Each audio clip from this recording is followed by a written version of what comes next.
A white-walled house in Bavaria, Germany looks normal at first glance, just like the houses around it. But in 1975, neighbors often heard the screams of a young woman from behind the walls of that house. What they didn't know at the time was that an exorcism ritual was taking place. 2 priests worked hard to expel 6 evil spirits from a woman's body with the help of her parents. Over a span of 10 months, 67 ritual sessions were carried out. However, tragically, instead of being freed from the grip of the evil spirits, the girl lost her life. This is the story of the exorcism ritual that inspired the film The Exorcism of Emily Rose. Anneliese Michel.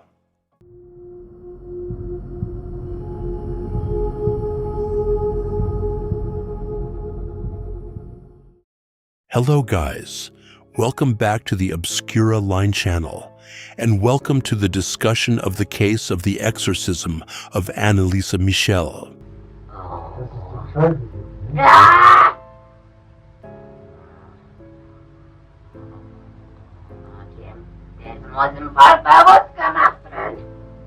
Starting at the age of 16, Anneliese suddenly lost consciousness at school and wandered aimlessly, as if only half conscious. Anneliese herself remembered nothing during the duration of the incident. A similar event occurred again about a year later, when the girl woke up half conscious and wet her bed. Without time to process what had just happened, her body immediately went into severe convulsions.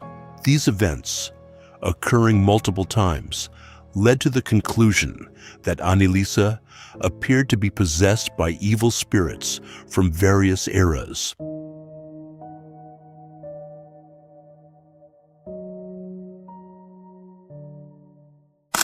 Anneliese Michel was born on September 21st, 1952 in Leibelfing, Bavaria, to a Roman Catholic couple, Joseph and Anna Michel. From a young age, Anneliese was known to be religious and attended Mass twice a week.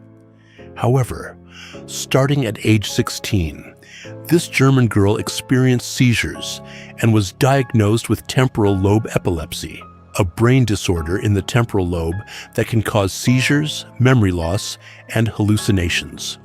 Fortunately, Anneliese was still able to attend school, even continuing her education to university level at the University of Würzburg, though she was known to be very withdrawn and religious. Speaking of her religiousness, this young woman was inseparable from the strong spirit of faith within that German family. Her father, Joseph, once considered becoming a priest, seemingly driven by the choice of Joseph's 3 sisters, who chose a celibate life as nuns. But there was one dark side to Joseph's family. In 1948, Anna, the mother, gave birth to a baby girl out of wedlock. This illegitimate child, named Martha, died when she reached the age of 8 due to complications from kidney tumor surgery. Interestingly, Anna transferred the responsibility of bearing her past sins onto Anneliese. The mother raised the child born in 1952 to atone for sins through endless prayer and obedience to Christ and the Catholic Church. Slowly but surely, these teachings began to seep into young Anneliese's mind, so that to those around her, Anneliese was known for often withdrawing into herself and being deeply religious. The first problem surfaced in 1968. Anneliese suddenly lost consciousness at school and found herself wandering aimlessly in a semi-conscious state. A similar condition continued at home when she woke up and realized her bed was wet, with little time to process what had just happened before her body went into violent convulsions. Starting in June 1970, Anneliese was given medication. However, unfortunately, it was not enough to relieve the seizure symptoms. Visual hallucinations in the form of demonic faces began to appear before her eyes. And since 1973, she heard whispers while praying. whispers telling her terrifying things, such as that she was cursed and would rot in hell. Depression took hold of Anneliese's mind, as she had been undergoing treatment for years, but still saw no light at the end of the tunnel.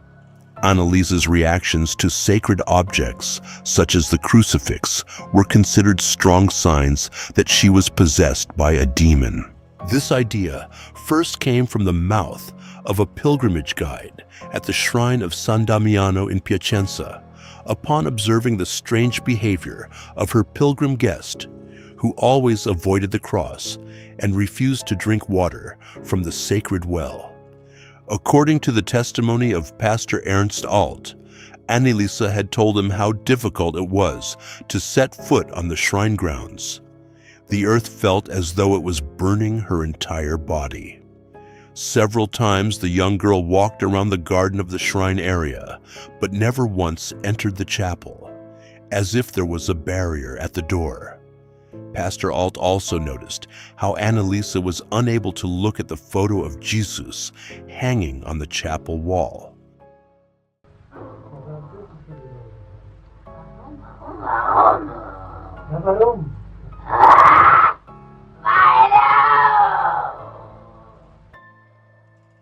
A series of incidents, hallucinations, and ineffective medical treatment convinced those closest to the victim that Anneliese was truly possessed by demons.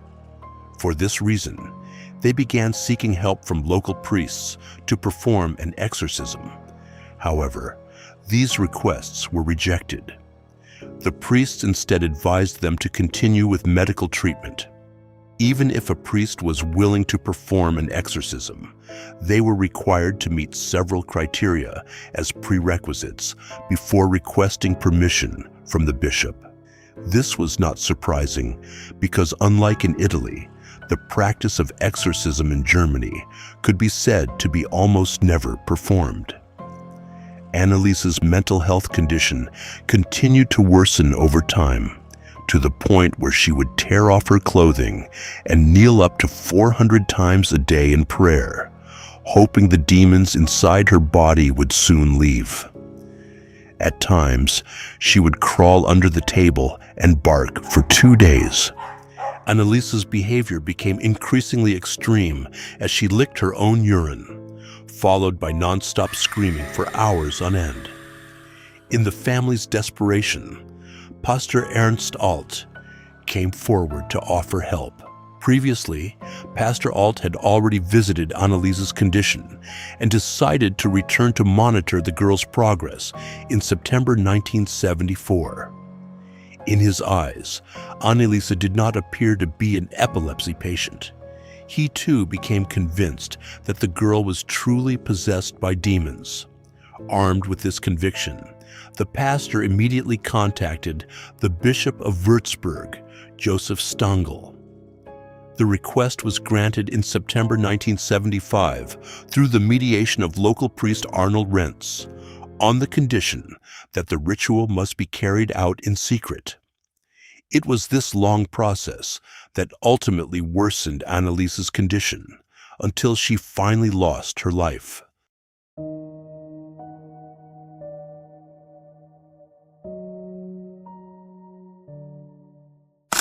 The ritual of exorcism is certainly nothing new and can be found in various cultures and religious ceremonies. Speaking of the Catholic Church, this type of ritual was once popular around the 1500s when priests used the term vade retro satana to expel Satan from the human body. This ritual was written in the Rituale Romanum in the 16th century. However, its practice had greatly declined around the 1960s, but was revived due to the success of the book and film The Exorcist in the early 1970s. In Anneliese's case, this ritual practice first began on September 24th by Pastor Arnold Rentz. Together with Alt, Rentz routinely carried out the ritual once or twice a week, each session lasting around 4 hours. Over the span of 10 months, the two priests had conducted 67 exorcism sessions. The girl's physical and mental condition continued to deteriorate to the point where she needed both parents to help her even stand. And no wonder. Both of Anneliese's knees were shattered from kneeling too frequently in a prayer position. The victim of the exorcism ritual believed that she was possessed by 6 demons. Among them were Lucifer, the highest-ranking angel cast out of heaven due to his pride and rebellion against God; Cain, the firstborn son of Adam and Eve, who murdered his own brother Abel out of envy; Judas Iscariot, one of the 12 disciples of Jesus who betrayed him; Adolf Hitler, the Nazi leader responsible for the deaths of 6 million Jewish people; Nero, one of the most controversial emperors in Roman history, believed to be the emperor who set Rome on fire; and Fleischmann, a Catholic priest of the 16th century, who was stripped of his position for being accused of assault and murder while under the influence of alcohol. In audio recordings spanning 42 hours, we can hear the growls and shouts of obscenities from the 6 demons through Anneliese's mouth. Ich frag dir die Rotznase noch so lang, bis es lebt wird. Saublöderei. Und geht kein zurück.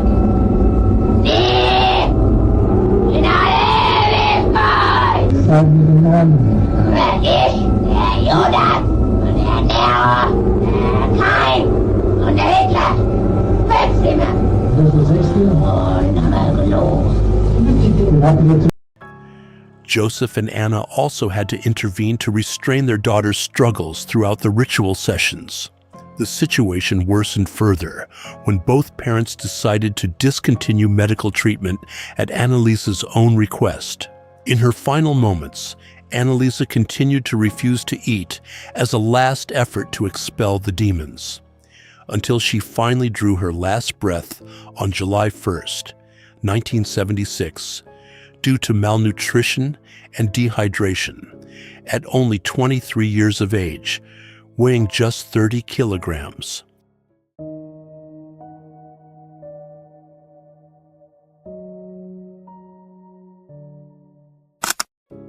News of the death shook the German media following the arrest of both parents and the 2 priests, who were deemed negligent. Based on the results of the investigation, the public prosecutor's team stated that the victim's life could still have been saved had she received treatment no later than 1 week before the day of her death. The trial process began on March 30th, 1978.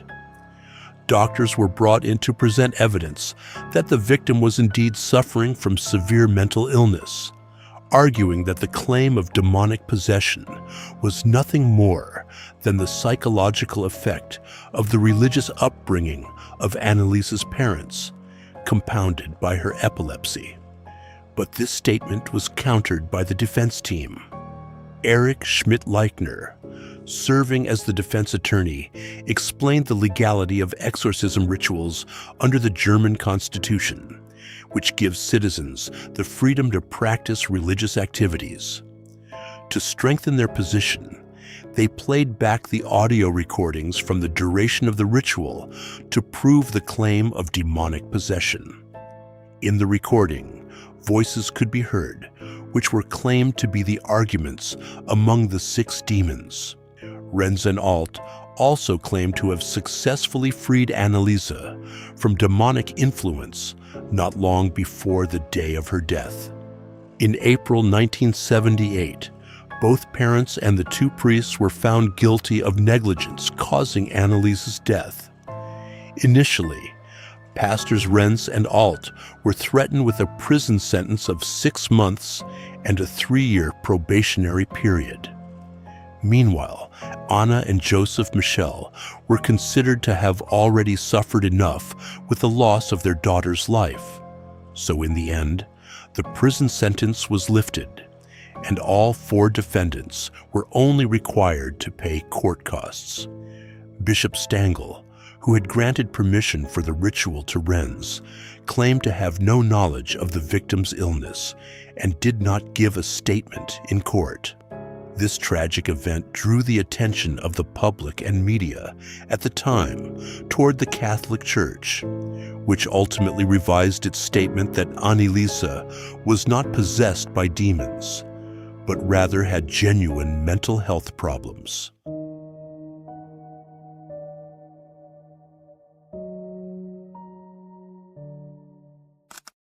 After the trial concluded, Anneliese's parents requested permission from the authorities to exhume their daughter's grave in order to give her a more proper burial.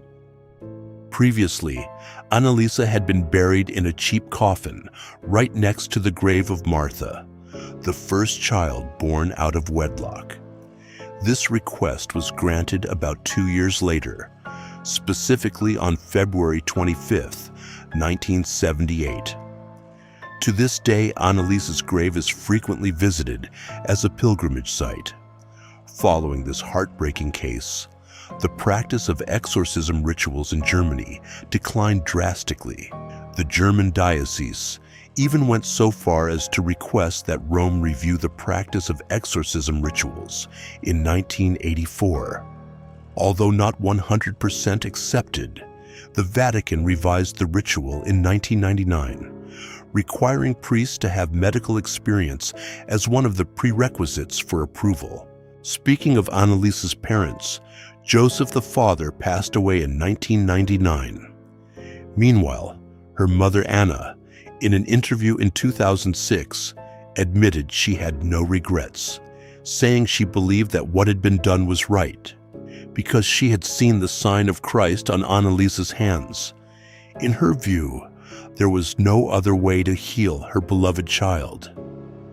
Through the bedroom window, Anna continued to gaze at Anneliese's grave and visited regularly while bringing flowers. It is quite striking how so many of the victim's closest relatives, and even both parents, were utterly convinced that Anneliese was possessed by evil spirits, despite the established diagnosis of mental illness. Regardless of the fact that medical treatment at that time was still unable to sufficiently alleviate the victim's suffering. This true story became the inspiration for a 2005 horror film titled The Exorcism of Emily Rose, which tells the story of a lawyer investigating a case of death due to negligence during an exorcism ritual performed on a young woman. Emily had epilepsy. Father Moore's beliefs are based on superstition. So what do you all think? Feel free to share your opinions in the comments section below. Don't forget to like if you enjoy our content. And of course, thank you so much to all of you who have watched this video. And see you guys in the next video. Emily, can you hear me? The queen is